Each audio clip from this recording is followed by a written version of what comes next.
everyone, welcome to my channel. Here I am Pooja. आज हम लोग मैथ्स में एक्सरसाइज करेंगे। इससे पहली वाली क्लास में हमने इंट्रोडक्शन किया हुआ है रियल नंबर्स का और यूक्लिड डिवीजन एल्गोरिथम का, राइट। आज हम लोग इस क्लास में एक्सरसाइज करेंगे, एक्सरसाइज 1.1 क्लास 10th स्टूडेंट्स के लिए। तो क्लास स्टार्ट करने से पहले मैं आपको एक चीज़ बता दूं कि यहाँ पे ये जो चैनल है आपका बिल्कुल फ्री ऑफ कॉस्ट है।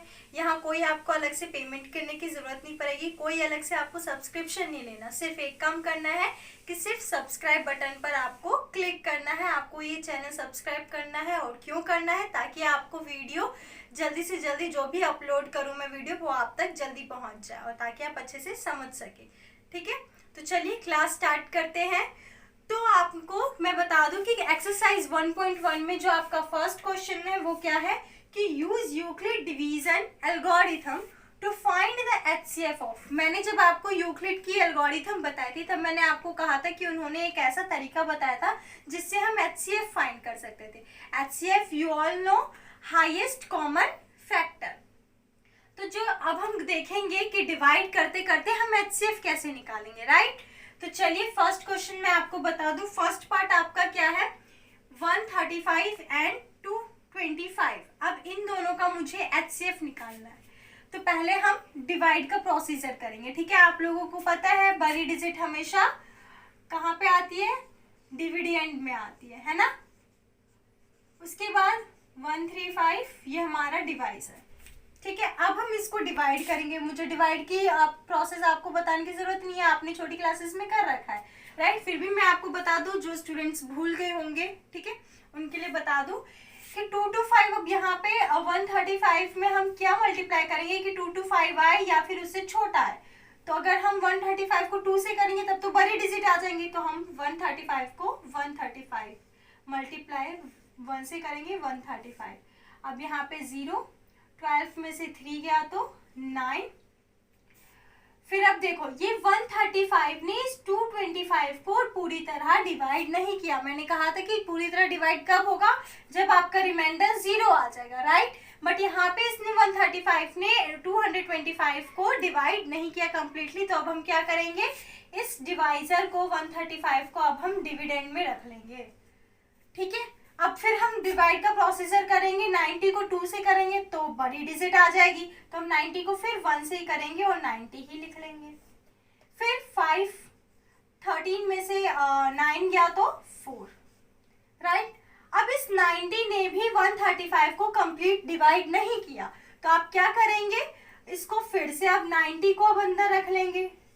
जिसने डिवाइड नहीं किया उसी को अब हम डिवाइड करेंगे। तो 45 को 2 से मल्टीप्लाई करेंगे तो 90 आंसर आएगा। अब ये आपका रिमाइंडर 0 आएगा, यानी लास्ट में इस 45 ने कंप्लीट डिवाइड कर दिया। और मैंने आपको बताया था, जब मैं एल्गोरिथम बता रही थी तो मैंने आपको ये बताया था कि लास्ट में जो भी डिवाइड करेगा वो 0 आएगा।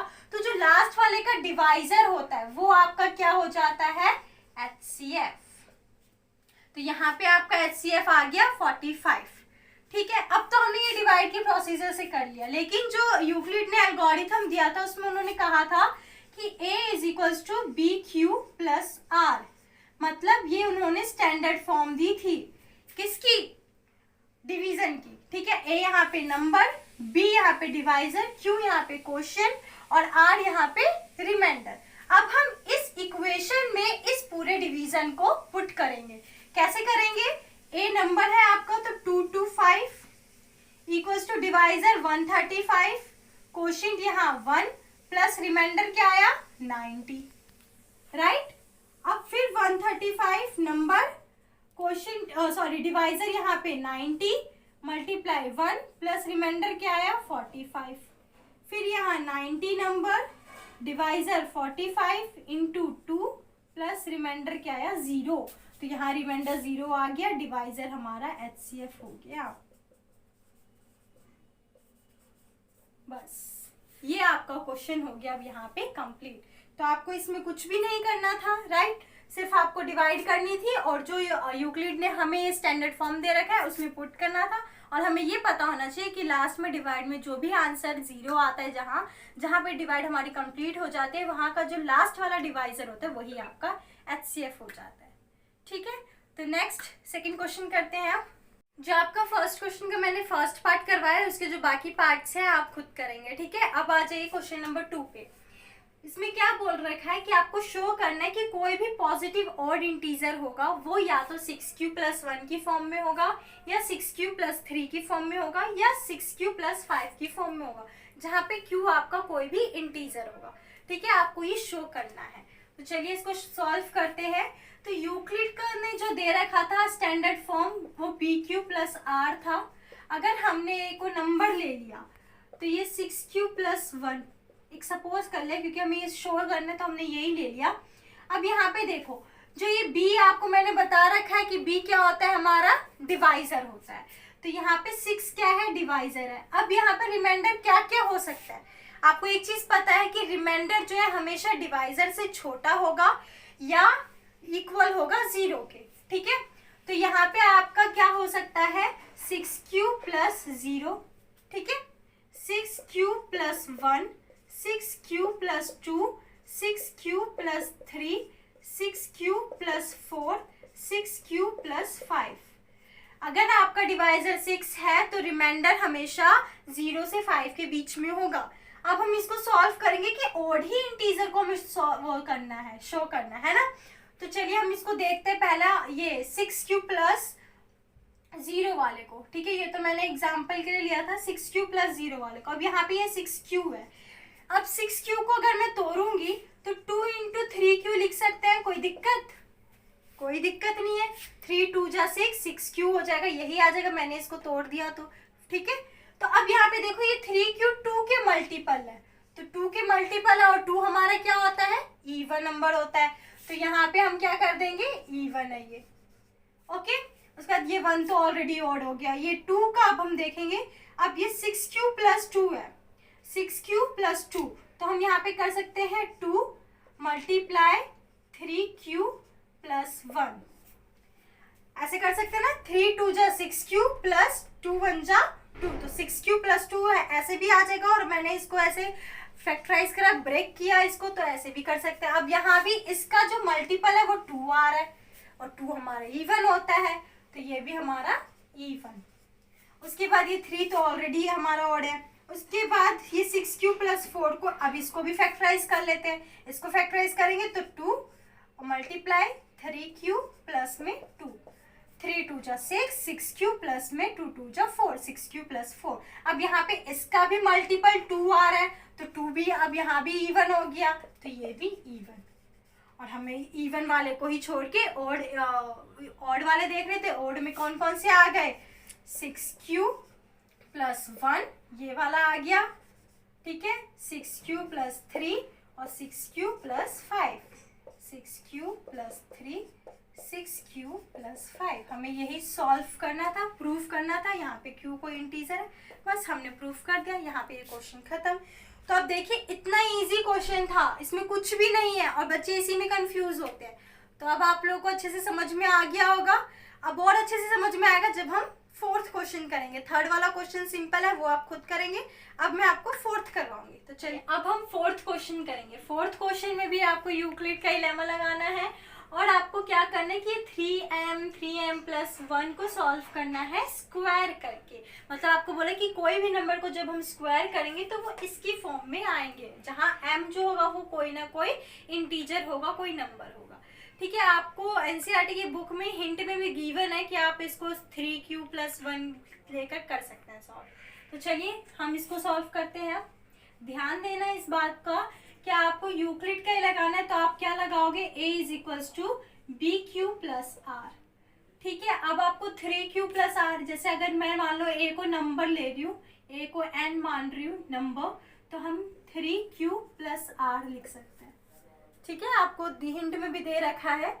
अब यहाँ पे देखिए डिवाइजर यहाँ पे क्या है, 3 है, मतलब आपका r जो है क्या क्या हो सकता है, 0 हो सकता है, 1 हो सकता है और 2 हो सकता है। इसके अलावा कोई r नहीं होगा, मतलब यही तीनों में से कोई हो सकता है, ठीक है। तो फिर अब हम फिर इसको वही जैसे हमने सेकंड क्वेश्चन में किया था सेम वैसे ही करेंगे। 3q+0, 3q+1 एंड 3q+2, ठीक है। अब हम क्या करेंगे, इसमें क्या बोला था कि स्क्वायर करना है आपको, आपको सिंपल सॉल्व नहीं करना, स्क्वायर करना है किसी भी पॉजिटिव इंटीजर को। तो ये पॉजिटिव है तो अब हम इसको स्क्वायर करेंगे। तो अब यहाँ पे देखिए मैं यहाँ पे करती हूँ 3q का स्क्वायर। 3q का स्क्वायर क्या हो जाएगा 9q का स्क्वायर। ठीक है, उसके बाद इसको अगर मैं फैक्टराइज करूं जैसे मैंने सेकंड क्वेश्चन में करके दिखाया था तो 3 इंटू 3q का स्क्वायर है ना। अब हम इसको जब हम सॉल्व करेंगे तो कोई ना कोई नंबर ही आएगा, कोई भी नंबर आए लेकिन आएगा तो नंबर ही, और वो नंबर इंटीजर की फॉर्म में भी हो सकता है। और आपको बोल रखा है कि किसी भी इंटीजर को हम m मान लेते हैं, तो मैंने इसको m मान लिया। जब हम सॉल्व करेंगे तो इसका आ जाएगा 3m।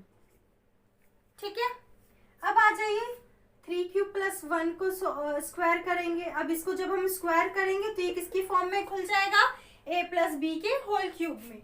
तो a प्लस बी का होल क्यूब क्या होता है a की क्यूब 9q का स्क्वायर प्लस 2ab, तो 2ab में आपका हो जाएगा 6q plus 1। a plus B का होल स्क्वायर मैंने ऐसे खोल दिया। अब हम इसको कॉमन निकालेंगे इसमें से, तो ये आगे आ जाएगा आपका 3। ठीक है, 3q का स्क्वायर प्लस 2q। ओके, उसके बाद प्लस 1। ओके, अब देखिए ये जब हम इसको सॉल्व करेंगे तो इसका भी फिर वही कोई ना कोई नंबर ही आएगा। तो मैं इसको लिख सकती हूँ 3m प्लस 1। ओके, उसके बाद नेक्स्ट इसको भी खोलेंगे हम 3q प्लस 2 का होल स्क्वायर। इसका भी हो जाएगा 9q का स्क्वायर प्लस 12q प्लस 4। ठीक, अब हम इसका भी हम फैक्टराइज करेंगे तो 3q का स्क्वायर प्लस 4q। अब यहाँ पे एक चीज ध्यान देने वाली कौन सी बात है कि यहाँ तो 4 है और हमें तो 4 में तो कुछ भी नहीं निकालना, हमें तो 1 में निकालना है। तो इस 4 को मैं ऐसे कर सकती हूँ।